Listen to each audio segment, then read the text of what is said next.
Hello दोस्तों, स्वागत है एक बार फिर से आपका मेरे चैनल पे लीगल इज 127 पे। दोस्तों, आज की वीडियो में जिस कंटेंट के बारे में बात करने जा रही हूँ वो बहुत ही सीरियस टॉपिक है। जो मैं पॉइंट बताऊँगी वो आप में से कोई ना कोई पॉइंट आपके केस में मिलता जुलता होगा। प्रॉब्लम ये है कि जो क्रूरल्टी होती है, आपको जो मैं पॉइंट बताऊंगी वो आपको पता भी होता है, बट वो आपको किस तरीके से एक्सपोज करना है, किस आधार पे आप उसी क्रूरल्टी के आधार पे डिवोर्स ले सकते हैं, वो बिना मेंटेनेंस और एलिमनी दिए हुए। प्रॉब्लम ये है, आपको पता भी होता है बट आप कुछ कर नहीं पाते। आप अपने एडवोकेट से एडवाइस लेते हैं तो वो अब उनकी प्रैक्टिस कैसी है, क्या है, या किस वजह से लंबा केस करते हैं, वो आपको खुद पे खुद पता होगा मैं क्या बोलना चाहती हूँ।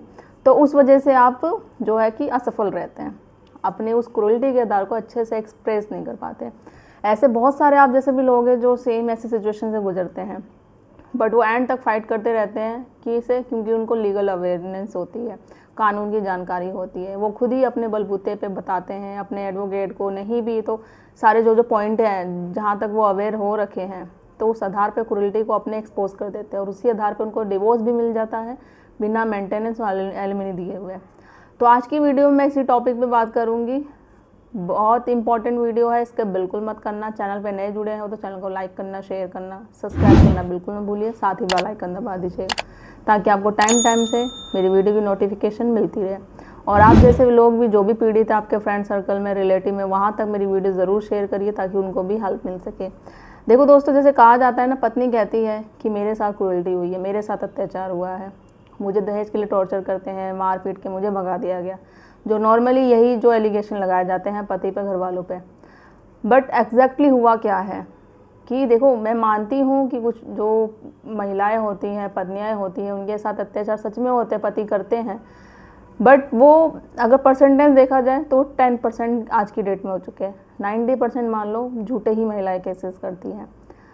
यहाँ क्योंकि वो उनको जो अधिकार दिए गए हैं, महिलाओं ने कानून को दिए गए हैं, जो कानून ने महिलाओं को अधिकार दिए गए हैं, वो उनका दुरुपयोग करती है कि सबको पता है कि भाई महिलाओं के पास अधिकार है, राइट्स है, तो उनका फ़ायदा उठाया जाए। मेरी बात नहीं मानोगे तो मैं ये केस कर दूंगी, तुम्हें अंदर करा दूंगी, तुम्हारे परिवार को जेल की चक्की पिसवाऊंगी। तो इस तरीके के एलिगेशन देना। अब देखो, एग्जैक्टली आपने कुछ किया नहीं है बट फिर भी आप अपराधी बन गए। अब कैसे केस से बाहर निकला जाए? आपके साथ साथ आपके बेचारे माँ बाप को भी परेशान किया जा रहा है, उन्हें भी केस लगाया जा रहा है, रिश्तेदारों को भी फंसाया जा रहा है। तो क्रूरल्टी तो आपके साथ हुई है, अब आप साबित कैसे करें? किस आधार पे आप इसी आधार पर, क्रूरल्टी के आधार पे कैसे डिवोर्स लें, कैसे बिना मेंटेनेंस, बिना एलिमनी के? तो जो मैं कुछ पॉइंट बताऊंगी आप अच्छे से सुनिएगा, और कुछ जो कोई ना कोई इसमें से पॉइंट आपके साथ भी ये चीज़ें होंगी, तो उसी आधार को आप अच्छे से एक्सपोज करना, डिटेल्स में जानना, अपने एडवोकेट के साथ बैठ के सलाह करके मशवरा करें, उसी आधार पे आपको डिवोर्स मिल जाएगा। फर्स्ट जो मैं पॉइंट बताने जा रही हूँ वो है, जैसे कि जब भी पत्नी लड़ाई झगड़ा करके अपने मायके चली जाती है, फिर उसके बाद क्या करते हैं भाई, उसके घर वाले, मतलब आपके ससुराल वाले, पत्नी के मायके वाले, आपको कॉल करके आपको धमकी देते हैं, गाली गलौज करते हैं, मारपीट भी घर पे आके, तो कुछ केसों में होता है कि तुरंत घर भी आ जाते हैं, मारपीट भी करते हैं। तो इस सिचुएशन में आपको उन पर काउंटर केस करना चाहिए। और वो काउंटर केस मैंने ऑलरेडी बहुत सारी वीडियो में आपको बता रखा है, आपको घबराने की जरूरत नहीं। आप ये बोलते कि नहीं भाई, एक तो पत्नी चली गई, आप पे झूठा केसेस कर रही है, ऊपर से आप उस पर केस कर दो, वो तो गलत ही हो जाएगा। क्यों गलत होगा भाई? अगर वो बिना, उसके साथ कुछ हुआ नहीं है, फिर भी वो आप पे केस कर रही है, सारे झूठे केसेस कर रही है, तो आपके साथ तो रियलिटी में हुई है ना। जो आपके साथ फ़ोन करके आपको धमकी दी जा रही है, गाली गलौज की जा रही है, उसका एविडेंस बनाओ, साथ में उन पर केस कर दो। 504, 506 की ये सारी धाराएँ हैं जिस पे आप कर सकते हो। और आगे जाके फ्यूचर में जब पत्नी को रियलाइज़ होगा, अगर वो बोलेगी कि नहीं भाई मैं आना चाहती हूँ, तो जब ये केस कर दोगे ना, एक तो एविडेंस भी होगा कि इन फ्यूचर में, और उस पर समझौता करके ही सारे केस ख़त्म करवा के ही आना, तो वो नेक्स्ट टाइम से केस करते हुए समझे सोचेगी, और उसके घर वाले भी, कि अब ये मुझे ऐसी गलती दोबारा नहीं करनी है, वरना लेने के देने पड़ जाएंगे। सेकेंड पॉइंट है कि जब पत्नी कोई मानसिक बीमारी से ग्रसित हो, और ये बात आपसे छुपाई जाती है शादी से पहले, शादी के बाद आपको धीरे धीरे पता चलता है कि इसमें तो कुछ प्रॉब्लम है, वो धीरे धीरे ही आपको पता चलता है। और ऐसे ही नहीं कि ऐसी कोई बड़ी बीमारी है मेंटली कि आप अपना जीवन उसके साथ, बोलते हैं ना, लाइफ टाइम गुजार नहीं सकते, तो प्रॉब्लम ही हो जाएगी। तो इस बेस पे आप जो भी है मेडिकल रिपोर्ट वगैरह एविडेंस कोर्ट में करो, पेश करो। और इस आधार पे ये जो क्रूरल्टी आपके साथ की जाती है, छुपाया जाता है शादी से पहले कि लड़की को एक मानसिक बीमारी है, वो भी बहुत बड़ी बीमारी है, तो इस आधार पे आपको, इसी क्रूरल्टी के आधार पे आपको डिवोर्स मिल जाएगा आसानी से। थर्ड होता है कि कुछ पत्नियां क्या होती है ना, लड़ाई झगड़ा जब करती है ना तो बार बार सुसाइड करने की धमकी देती है, और करती भी ऐसा नहीं, धमकी देना ही तो एक, चलो एक बात अलग है, बट सुसाइड करने की बहुत बार कोशिश भी करती है। तो भाई ऐसे स्पाउस के साथ, ऐसे पार्टनर के साथ तो लाइफ स्पेंड करना और ज़िंदगी भर साथ रहना तो पॉसिबल है ही नहीं। वो कभी भी सुसाइड कुछ कर लेगी, गलती है नहीं छोटी छोटी बातों पे, और कौन फंस जाएगा भाई, फंस जाएगा पूरा परिवार ही फंस जाएगा।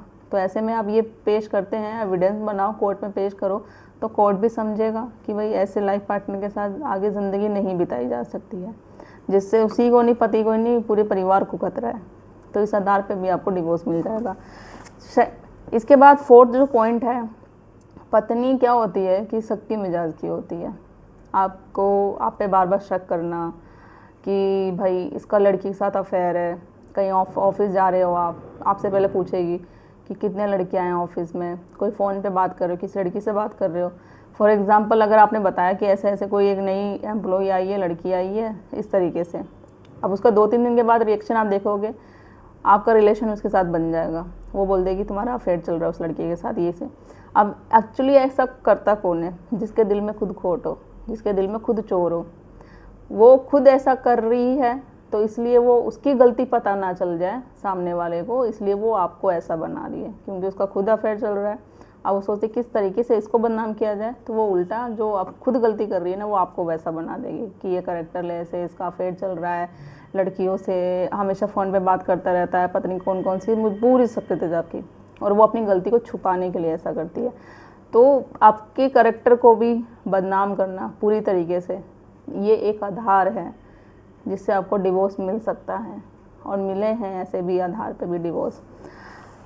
लास्ट जो 5th पॉइंट होता है कि फॉर एग्ज़ाम्पल कि आपका कोई बेबी होने वाला होता है, बट फिर उसके बाद पत्नी के जो मायके चली जाती है, और आपको पता नहीं चलता, उसके मायके वाले उस पर बोल के, ये सारी चीज़ें करके कि भाई अभी क्या बच्चा करेगी, ये वो कोई भी रीज़न होता है, मिसकैरेज करवा देते हैं, अबॉर्शन करवा देते हैं, आपको बाद में पता चलता है। अब भाई ये, अब इसको पता, पति को पता चल गया, तो वो लोग क्या करते हैं, आप पे उल्टा केस कर देते हैं कि इसने करवाया है, इसने ज़बरदस्ती करवाया है, पत्नी खुद भी बोल देगी। अब इसको पूरी केस में फंसाएंगे, मानसिक पूरा प्रताड़ित कर देंगे, आपको टेंशन दे देंगे, झूठे आरोप में। आपको तो पता ही नहीं था कि भाई बच्चा आपका, जब ये पता था कि वो सोने वाला है, वहाँ पे जाके मिसकैरेज हो गया पूरी तरीके से, अबॉर्शन या करवा दिया बिना आपकी मर्ज़ी के, और आपको पता ही नहीं चला, बाद में पता चला, और फिर आपको उस केस में फंसाया जा रहा है। तो इस सिचुएशन में भी आपको डिवोर्स मिल सकता है। आपको करना क्या है कि आपको एविडेंस देना पड़ेगा कि आपको पता नहीं था, और उस समय जब ये सारी चीज़ें हो रही थी, हॉस्पिटल में एडमिट हो गए, जो भी हो गए, तो वहाँ की फुटेज होगी, को रिकॉर्ड होगी, और आप उस समय कहाँ अवेलेबल थे, घर पे थे या अपने ऑफिस में थे, तो वहाँ का ऑफिस का रिकॉर्ड मंगवा लो, कोर्ट पे प्रेजेंट कर दो कि भाई मैं तो यहाँ था ही नहीं, कॉल डिटेल्स वगैरह सारी चीज़ें होती है, तो आसानी से पता चल जाएगा। फिर वो अपने खुद ही झूठे जाल में खुद ही फंस जाएंगे वो लोग, और इस आधार पे आपको भी डिवोर्स मिल जाएगा। 6 पॉइंट होता है कि अक्सर पत्नियां क्या करती हैं, आपको अपने माँ बाप से अलग रहने को बोलती है कि माँ बाप को छोड़ दो, हम अलग रहेंगे, या जहाँ आप काफ़ी सालों से जिस शहर में रह रहे हैं, जिस सिटी में रह रहे हो, वो बोलती है वो छोड़ के चलो, जहाँ मैं रह रही हूँ उसका मायके है, वहाँ रहते हैं, वो नई ज़िंदगी स्टार्ट करते हैं, नई सी जॉब करना, ये सारी चीज़ें करना, मतलब जॉब वाप छोड़ के दोबारा से लाइफ स्टार्ट करना, फिर सारी चीज़ें करना, तो ये तो बड़ा रिस्की हो जाता है ना। और दूसरा, माँ बाप को छोड़ना, जिस माँ बाप ने यहाँ तक हमें पहुँचा दिया, इस मुकाम पर पहुँचा दिया, अब जो वो वृद्धावस्था में हैं, हमारा फ़र्ज़ बनता है उनकी मदद करना, उनको देखना। तो फिर अब शादी होती तो पत्नी बोलती है छोड़ के भाई चले जाओ।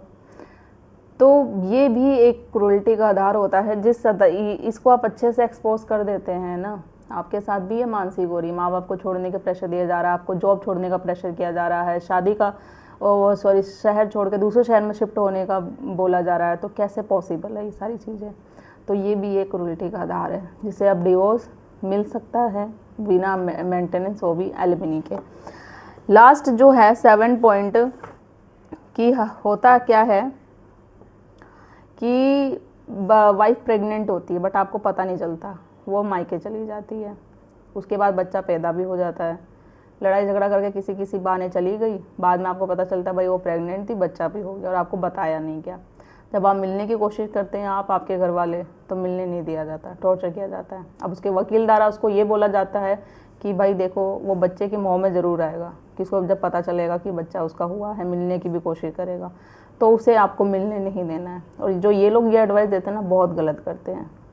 उनको ये नहीं पता कि ये गलत, बहुत ये कानून के खिलाफ़ है, क्योंकि फादर का भी उतना ही राइट है। अब वो इसलिए ऐसा करते हैं क्योंकि उनको भाई मानसिक टेंशन होगी, फुल प्रेशर बना जाएगा कि ये भी होगा, भाई वो बच्चे से प्यार करता है तो टेंशन में आ जाएगा, बहुत ज़्यादा परेशान हो जाएगा, और उसे हमें यही करना है, और ये चीज़ करके जो हम चाहेंगे, जो उनकी हमारी डिमांड होगी उसके अकॉर्डिंग हम उससे लेंगे और फिर समझौता करेंगे, फिर देखेंगे आगे क्या करना है क्या नहीं। तो इस सिचुएशन में आपको बच्चे से मिलने नहीं दिया जाता, फ़ोन पे बात नहीं होती, बिल्कुल भी पूरी तरीके से परेशान कर देते हैं आपको।